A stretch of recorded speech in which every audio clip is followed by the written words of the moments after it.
ಯಾರೂ ಒಂದು ಕಡೆ ಹೋಗಿ ಒಂದು ಸಂಭ್ರಮಾಚರಣೆ ಮಾಡಬಾರ್ದಾ, ಅಥವಾ ಯಾವುದೇ ಒಂದು ಟ್ರಿಪ್ಪಿಗೆ ಹೋಗೋದಿಲ್ವಾ? ಈಗ ನೀವೆಲ್ಲರೂ ಹೋಗೋದಿಲ್ವಾ ನಿಮ್ಮ ಫ್ರೆಂಡ್ಸ್ ಜೊತೆ? ಇಲ್ಲಿ ಟ್ರಿಪ್ಪಿಗೆ ಹೋಗೋದಿಲ್ವಾ? ಹಾಂ, ಅಥವಾ ಈಗ ನೀವು ನಿಮ್ಮ ಹೆಂಡ್ತಿಯರಿಲ್ಲ, ಎಲ್ಲರೂ ಗಂಡಸರೇ ಇದ್ದೀರಾ, ಹೆಂಡ್ತಿಯರ ಜೊತೆ ಫೋಟೋ ಹಾಕ್ಕೊಳ್ಳೋದಿಲ್ವಾ? ಹಾಂ, ಅಥವಾ ನಿಮ್ಮ ಫ್ರೆಂಡ್ಸ್ ಜೊತೆ ಹಾಕ್ಕೊಳ್ಳೋದಿಲ್ವಾ? ನಿಮ್ಮ ಮಕ್ಕಳ ಜೊತೆ ಹಾಕ್ಕೊಳ್ಳೋದಿಲ್ವಾ? ನಾವು ಅದು ಹಾಕೊಂಡ ತಕ್ಷಣ ಆಯಿತು, ಇವತ್ತು ನೀವು ಒಂದು ಫಾರ್ಮಲ್ ಇವೆಂಟಿಗೆ ಅಂತ ಇವತ್ತು ಬಂದಿದ್ದೀರಾ, ನಾಳೆ ಏನೋ ಇನ್ನೊಂದು ಬೀಚಿಗೆ ಅಂತ ಹೋಗ್ತೀರಾ, ನೀವೇನಾದರೂ ಶಾರ್ಟ್ಸ್ ಹಾಕ್ಕೊಂಡ್ರೆ ಅದು ಸಮಸ್ಯೆನಾ? ನಾನು ಕೇಳ್ತಾ ಇರೋದು ಏನು ಇದೆಲ್ಲ ನಮ್ಮ ಸಾರ್ವಜನಿಕರ ಜೊತೆ ನಾನು ನನ್ನದೇ ಆದ ರೀತಿಯಲ್ಲಿ ಮನದಟ್ಟ ಮಾಡ್ಕೊಳ್ಳಿಕ್ಕೆ ನಾನು ಪ್ರಯತ್ನ ಮಾಡ್ತಾ ಇರೋದು.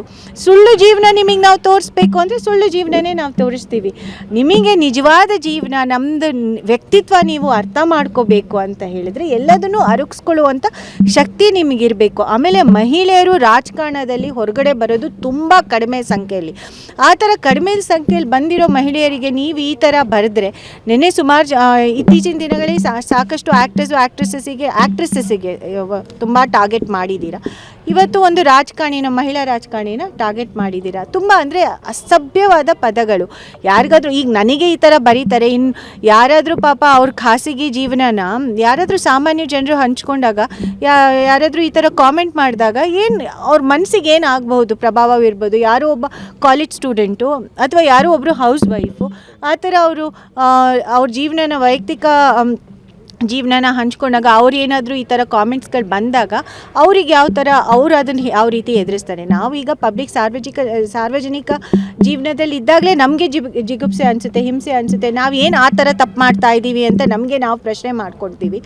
ಅದರಲ್ಲಿ ನನಗನ್ಸುತ್ತೆ ಎಲ್ಲ ರೀತಿಯಲ್ಲೂ ನಾನು ರಾಜಕಾರಣಿಗಳ ಪರವಾಗಿ ನಾನು ಧ್ವನಿ ಎತ್ತುತ್ತಾ ಇದ್ದೀನಿ, ಮತ್ತು ವಿಶೇಷವಾಗಿ ಮಹಿಳೆಯರ ಪರವಾಗಿ ನಾನು ಧ್ವನಿ ಎತ್ತುತ್ತಾ ಇದ್ದೀನಿ.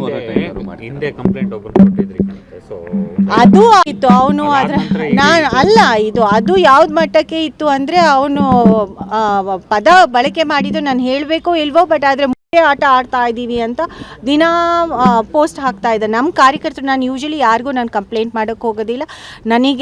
ನಾನು ಧೈರ್ಯವಾಗಿ ನಾನು ಜೀವನ ಮಾಡೋದು, ನನಗೆ ಯಾವುದೇ ಭಯ ಇಲ್ಲ. ಆದರೆ ಅದಕ್ಕೋಸ್ಕರ ನಮ್ಮ ಕಾರ್ಯಕರ್ತರೇ ಒಂಥರ ಈ ಥರ ಅಸಭ್ಯ ಪದಗಳು ಉಪಯೋಗಿಸಿದಾಗ, ನೀವು ಇದನ್ನು ಏನು ಹೇಳ್ದಲೇ ಹೋಗೋದು ಸರಿಯಾಗೋದಿಲ್ಲ ಅಂತ ಹೇಳಿದಾಗ ನಾನು ಕ್ರಮ ತಗೋಬೇಕಾಯಿತು. ಅವ್ರನ್ನ ಟ್ರ್ಯಾಕ್ ಮಾಡಿ ನಾವು ಅವರನ್ನು ಪೊಲೀಸವರು ಅರೆಸ್ಟ್ ಮಾಡಬೇಕಾಯಿತು. ಆಮೇಲೆ ಇಲ್ಲಿ ಜಡ್ಜ್ ಮುಂದೆ ಬಂದಾಗಲೂ ನೀವೇ ನೋಡಿ ಅದರಲ್ಲಿ ಜಡ್ಜ್ ಯಾವ ರೀತಿ ಅದಕ್ಕೆ ರಿಯಾಕ್ಷನ್ ಮಾಡಿದ್ರು ಅಂತ. ಇಲ್ಲಪ್ಪ, ಇದರಲ್ಲಿ ದೂರು ಕೊಡುವಂಥದ್ದು ಏನೂ ಇಲ್ಲ. ನಾವು ಜನಪ್ರತಿನಿಧಿಗಳ ಜವಾಬ್ದಾರಿ ಏನು ಅಂದರೆ, ನಾವು ಸಾರ್ವಜನಿಕರ ಹತ್ರ ಆದಷ್ಟು ಮನದಟ್ಟ ಮಾಡ್ಕೋಬೇಕು.